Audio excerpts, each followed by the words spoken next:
What's up, Escaping Fragility? Calling here for another video. So, you should be, regardless of who you voted for, should be, I don't know the word, but you should be aware of things that are going on. And I think most Americans should be disgusted by the entire system. Computers that are reporting wrong things, glitches, so one person's getting votes, one isn't. Blatant fraud, we know that's happening.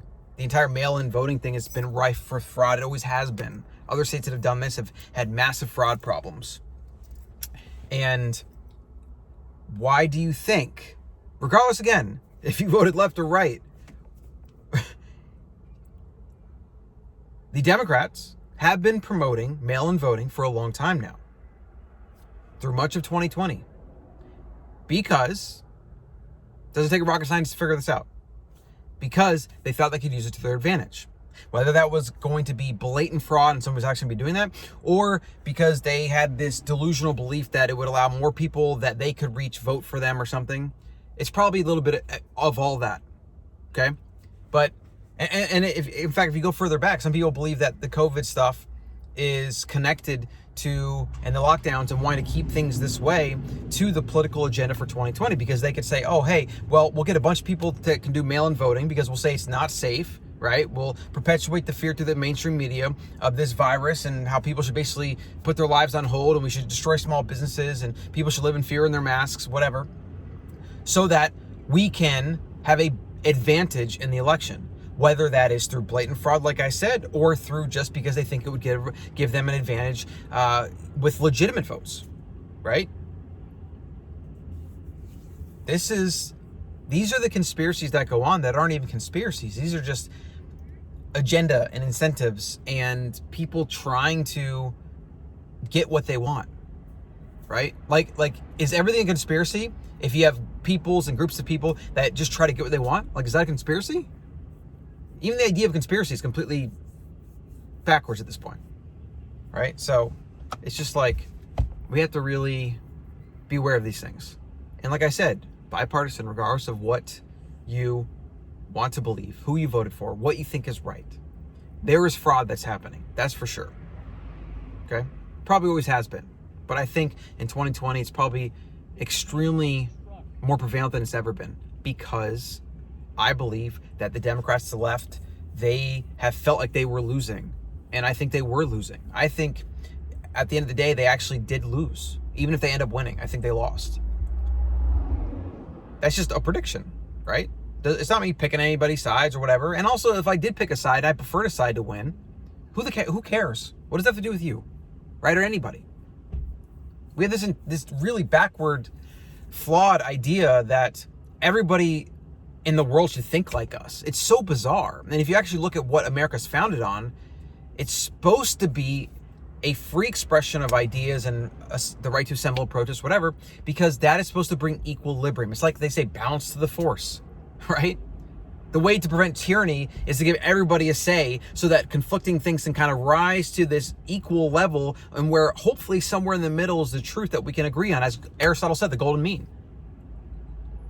And America has worked more than it hasn't in that regard, and we've made a lot of progress along the way, yes. We have a long way to go, yes. Hopefully we're headed in the right direction. I'm not so sure we are anymore. But that's the entire idea. So when we have so many Americans trying to censor people or cancel them or just leaving negative comments to prevent people from offering their opinions and expressing what they believe, we are getting self-censorship as a result. We are removing freedom of speech, a bedrock of the American way of life, the American system, even though it is protected by law. In practice, in every day, through YouTube, through comments, through Instagram, whatever, it is being censored. People are being censored. So is that the same as removing freedom of speech, or is it different? I don't know. If the net effect is the same, if people censor and information is stifled, and we have a more fragile system and a fragile world and a fragile political system as a result, would that not be the same as if we remove freedom of speech and then had the same fragile system as a result? Right? They say path to hell is paved with good intentions. But what does that mean? It's you always hear people talk about their intentions for things. I had good intentions, or I meant this, or I meant that, whatever. Even when bad things happen, like, does that change what happened? Does it have anything to do with the outcome? No, it doesn't. The outcome is the outcome. Look throughout history to find a lot of people that probably thought they were doing good, and then there was millions dead left in the wake, and what the hell did intentions have to do with that at that point? So, no matter where you fall on this political spectrum, or what you think is going on in this current election, you should be absolutely disgusted if even one vote is cast illegally. Because the entire idea of a constitutional republic and the right to vote and democracy and all these different things is based on that vote mattering and being connected to somebody that can express their vote, which is basically an expression of what they believe the world should be.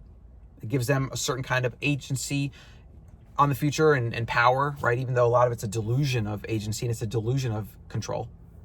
I think the entire political system, it needs to be just redone. We need something better. But for what we have now, we're gonna have to just agree that certain things should be done in a certain way and work on it as we can or whatever. And I don't know if America's gonna last, to be honest. Every government in the history of the world pretty much has collapsed or is on the way to collapsing. Government and centralization and control, when you add humans, they cannot sustain. They will not be sustained. And I think a future government of some kind of decentralization, maybe something based on like blockchain and a lot of what the Bitcoin model has showed us, like through decentralization, I think that could be something moving forward. But at the very least, smaller governments, smaller, more city-states, less nations, less globalism is going to be probably the best answer, because it's almost like a market force effect. If you took every country or every state in the United States, for example, and it became its own sovereign country, well, what would happen if one state, like let's say California, that everybody's leaving, did really dumb things and passed really dumb laws, which is exactly what they've done. What do people do? They leave. And with it goes investments and tax dollars and whatever. And eventually a state could just be left. Like it could just go bankrupt, like a ghost town.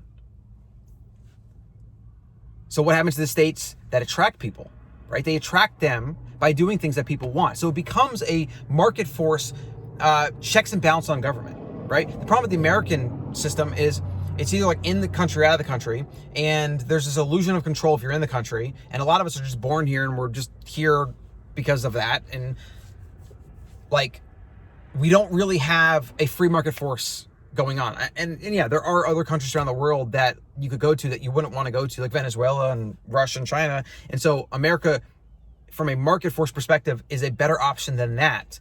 But there's becoming better options in other places as America becomes more centralized and they trample on more rights and we have more clown shows like this election, etc.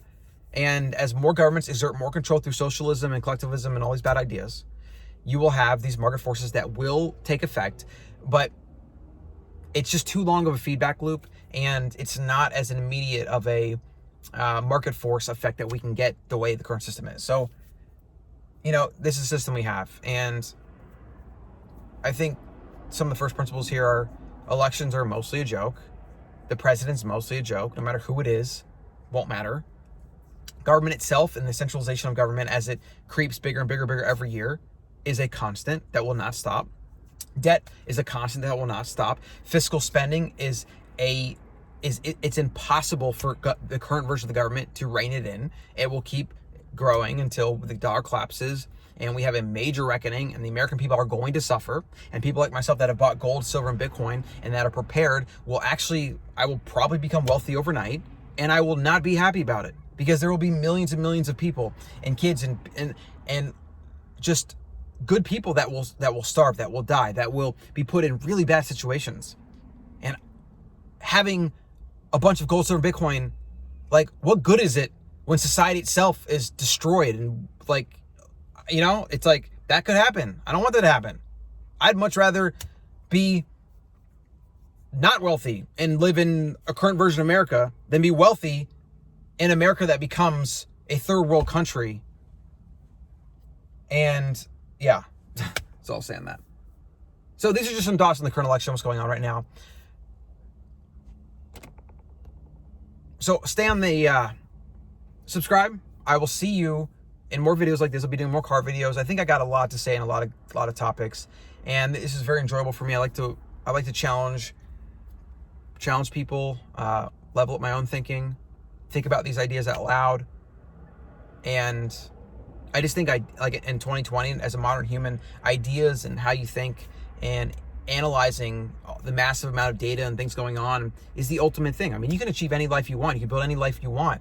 And it's going to always be centered around how you think and what ideas are going into your mind and what you're letting kind of rattle around in there. And so I love this video format. I love YouTube for the good parts. I don't like it for the censorship parts and the bad parts. And whether YouTube's going to be around forever or not, who knows. But I do like connecting with people and talking about these ideas. And so I appreciate if you watch this video. I appreciate when you subscribe. And I usually get to every single comment. So you can always drop me a comment if there's something you want me to cover or if there's a question you want me to ask. And if you have something to say, I would highly recommend you get your iPhone or phone, which is what this is, put it on landscape, so sideways, right? That's how you get that wide view. And then record your thoughts on something.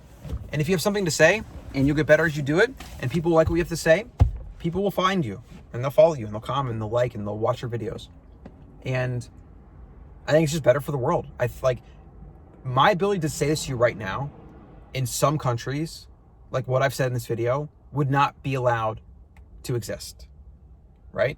Think about how important that is. Think about how important it is to exercise this right. And then for you to receive it, think about it, maybe comment, maybe have conversations, maybe change how you think, maybe whatever, right? Think about how those mechanisms, those connections and cause and effects, think about how that is the reason that America has been able to do what it's done and why freedom of speech is the bedrock.